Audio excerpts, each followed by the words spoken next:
The bombing of Monte Cassino, 15th February 1944, written and recorded by Danila. The Germans had strong fortified positions on the Gustav Line, which was the main line of resistance stretching from Ortona to Minturno, in the narrowest part of Italy, coast to coast. The linchpin of this defensive line was Monte Cassino, a formidable barrier to the Allies, a natural fortress and defense of the road that leads to Rome. The Fifth Army, led by General Mark Clark, attempted the first assault against the line in January 1944, but the Germans resisted. The Allies suffered high casualties. Cassino became the most besieged place in Italy. The false belief that the abbey was occupied by the Wehrmacht and the fact that it was structured just like a fortress, with walls 30 meters deep and 5 meters high, led to the decision that bombing was the only option. On 14 February 1944, the Allies alerted the civil population to evacuate the whole area. The following day, 15 February 1944, starting at 9:24 a.m.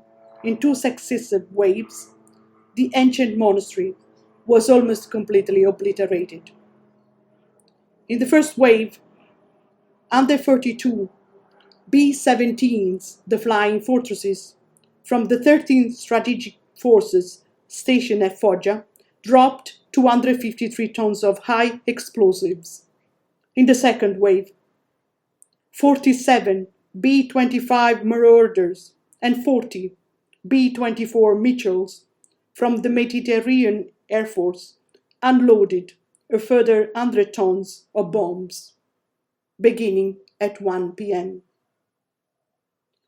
The bombing was followed by an artillery barrage, which reduced the Abbey of Montecassino into a pile of rubble. The bombing of Monte Cassino became the most devastating bombing in history ever directed at a single building, and still is one of the most controversial episodes of the Second World War. It was a tactical and strategic error, since no German soldiers were inside the building before the destruction. An estimated 400 civilians were killed during the bombing. 17 February 1944, 2 days after the bombing, the monks and survivors abandoned what was left of the abbey. German paratroopers rushed inside the ruins. Ironically, those ruins offered an ideal shelter to the enemy for months.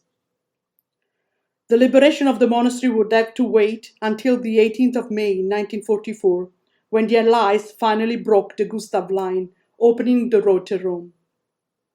The Allied forces were successful, but success in Italy took time, and the cost was very high.